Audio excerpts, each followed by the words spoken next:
안녕하세요. 장재명 신부의 신앙 단상입니다.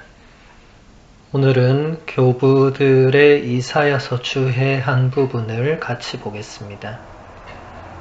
이사야서 28장 16절에 이런 말씀이 있습니다. 주 하느님께서 이렇게 말씀하신다. 보라, 내가 시온의 돌을 놓는다. 품질이 입증된 돌, 튼튼한 기초로 쓰일 값진 모퉁이 돌이다. 믿는 이는 물러서지 않는다. 니사의 그레고리오 성인은 이 말씀을 다음과 같이 해설합니다. 신부를 보려고 서둘렀던 야곱이 예기치 않게 우물가에서 라헬을 만났습니다.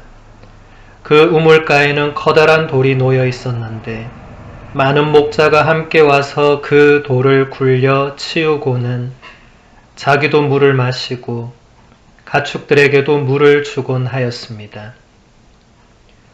그러나 야곱은 혼자 그 돌을 굴려 치워 자기 신부의 가축들에게 물을 먹였습니다. 중요한 것은 감추어져 있는 말, 장차 일어날 일의 전조입니다. 놓여있는 돌은 바로 그리스도가 아니고 무엇이겠습니까? 그분에 관하여 이사야는 내가 시온의 기초 위에 값비싼 돌을 놓는다. 값진 뽑힌 돌이다 라고 말합니다. 다니엘도 마찬가지로 아무도 손을 대지 않은 돌 하나가 떨어져 나왔습니다 라고 말합니다. 이 돌은 바로 남자의 개입 없이 태어나신 그리스도이십니다. 여기서 그레고리오 성인은 예형론을 사용해서 이사야서의 이 말씀에 나오는 돌을 해설하고 있습니다. 해설에서 핵심이 되는 문장은 바로 이것입니다. 중요한 것은 감추어져 있는 말, 장차 일어날 일의 전조입니다. 바로 이 문장이 예형론의 결정적인 문장입니다. 구약 성경에 나오는 수많은 인물들, 사건들, 단어들, 그 안에 감추어져 있는 말, 장차 일어날 일의 전조를 그 안에서 발견해내는 것이 예형론적 성경 해석의 핵심입니다. 이 해석 없이는 구약과 신약은 연결되기가 대단히 어렵습니다. 그러다 보면 구약과 신약을 분리시키려는 경향이 생겨나게 되고 이것은 초세기에 이미 그런 이단들의 발생으로 교회를 매우 심각한 위협에 빠뜨린 적도 있기 때문에 교우님들은 구약과 신약을 분리하려는 그 어떤 경향도 언제나 경계하고 조심하셔야 됩니다. 시편 118편 22절에서 24절에 이런 말씀이 있습니다. 집 짓는 이들이 내버린 돌, 그 돌이 모퉁이의 머릿돌이 되었네. 이는 주님께서 이루신 일, 우리 눈에 놀랍기만 하네. 이날은 주님께서 만드신 날, 우리 기뻐하며 즐거워하세. 시편을 언제나 일상의 기도로 바쳤던 유대인들과 마찬가지로 예수님께서도 시편으로 늘 기도하셨기 때문에 이 말씀을 잘 알고 계셨습니다. 그리고 실제로 예수님은 이 말씀을 사람들에게 이렇게 해설하신 적도 있습니다. 마태오복음서 21장을 보겠습니다. 예수님은 이렇게 말씀하십니다. 다른 비유를 들어보아라. 어떤 밭 임자가 포도밭을 일구어 울타리를 둘러치고 포도확을 파고 탑을 세웠다. 그리고 소작인들에게 내주고 멀리 떠났다. 포도철이 가까워지자 그는 자기 몫의 소출을 받아오라고 소작인들에게 종들을 보냈다. 그런데 소작인들은 그들을 붙잡아 하나는 매질하고 하나는 죽이고 하나는 돌을 던져 죽이기까지 하였다. 주인이 다시 처음보다 더 많은 종을 보냈지만 소작인들은 그들에게도 같은 짓을 하였다. 주인은 마침내 내 아들이야 존중해 주겠지 하며 그들에게 아들을 보냈다. 그러나 소작인들은 아들을 보자 저자가 상속자다. 자, 저자를 죽여버리고 우리가 그의 상속재산을 차지하자 하고 저희끼리 말하면서 그를 붙잡아 포도밭 밖으로 던져 죽여버렸다. 그러니 포도밭 주인이 와서 그 소작인들을 어떻게 하겠느냐. 그렇게 악한 자들은 가차없이 없애버리고 제때에 소출을 바치는 다른 소작인들에게 포도밭을 내줄 것입니다 하고 그들이 대답하자 예수님께서 그들에게 말씀하셨다. 너희는 성경에서 이 말씀을 읽어본 적이 없느냐? 집 짓는 이들이 내버린 돌, 그 돌이 모퉁이의 머릿돌이 되었네. 이는 주님께서 이루신 일, 우리 눈에 놀랍기만 하네. 그러므로 내가 너희에게 말한다. 하느님께서는 너희에게서 하느님의 나라를 빼앗아 그 소출을 내는 민족에게 주실 것이다. 예수님의 이 말씀은 그 당시 유대교 종교 지도자들에게 거부당하고 배척당하신 예수님이 결국 새로운 신앙, 바로 그리스도교죠. 그 그리스도교의 초석이 되었다는 것을 의미합니다. 베드로 사도가 이것을 또 사도행전에서 다음과 같이 설명합니다. 백성의 지도자들과 원로 여러분, 우리가 병든 사람에게 착한 일을 한 사실과 이 사람이 어떻게 구원받았는가 하는 문제로 오늘 신문을 받는 것이라면 여러분 모두와 온 이스라엘 백성은 이것을 알아야 합니다.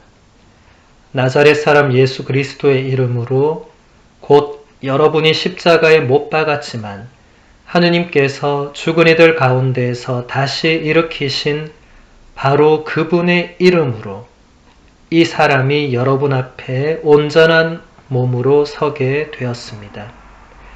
이 예수님께서는 너희 집 짓는 자들에게 버림을 받았지만 모퉁이의 머릿돌이 되신 분이십니다.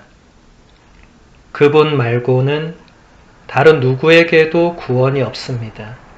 사실 사람들에게 주어진 이름 가운데에서 우리가 구원받는 데 필요한 이름은 이 이름밖에 없습니다.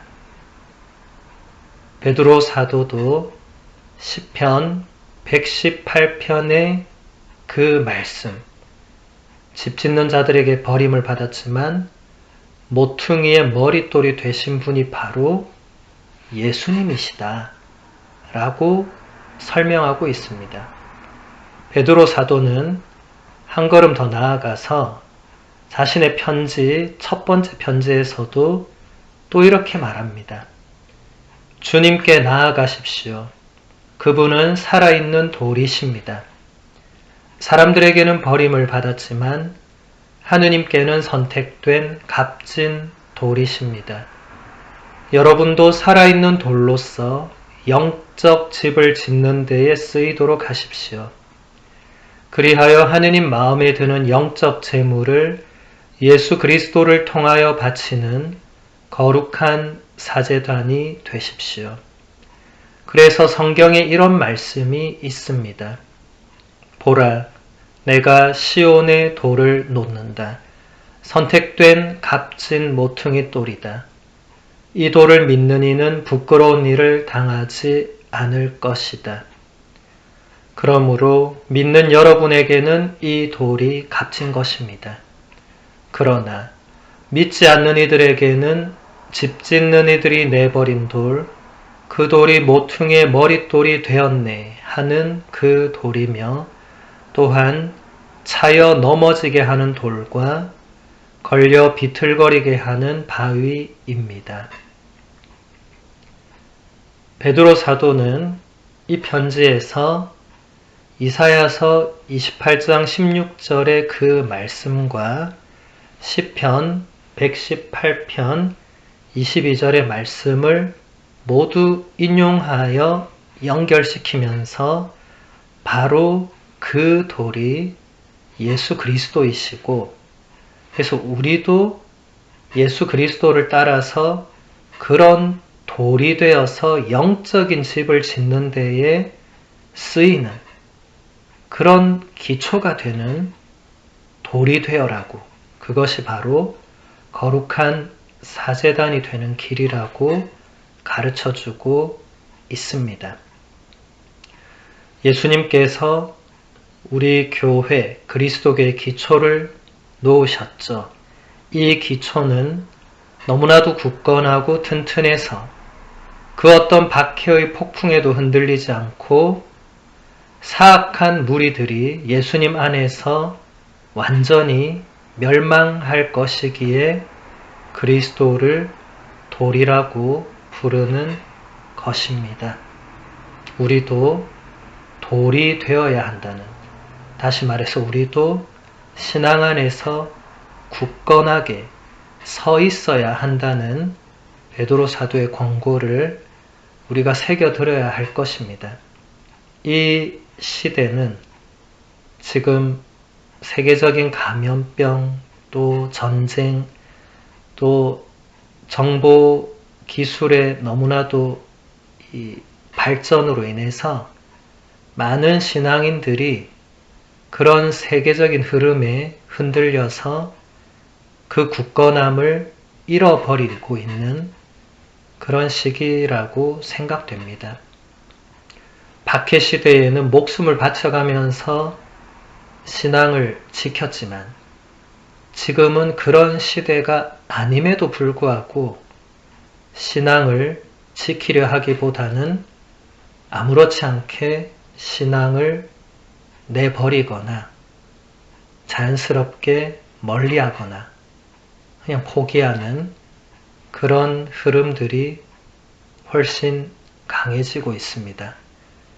우리 선조 순교자들이 지금의 이 모습을 보시고 얼마나 마음 아파하실까 생각해 봅니다. 당신들이 하나뿐인 목숨을 바쳐가면서 지켜내고 우리에게 물려준 이 소중한 신앙을 아무렇지 않게 그냥 내팽개쳐 버리는 모습들은 분명히 그 선조들에게는 큰 아픔일 것입니다. 우리는 다시 한번 돌이신 예수 그리스도를 따라서 우리도 이 교회의 신앙이 굳건한 돌이 될 수 있도록 노력해야 하겠습니다. 오늘은 여기서 마무리하겠습니다. 천주의 성모님 당신의 보호에 저희를 맡기오니 어려울 때 저희의 간절한 기도를 외면하지 마시고 항상 모든 위험에서 저희를 구하소서. 영화롭고 복되신 동정녀시여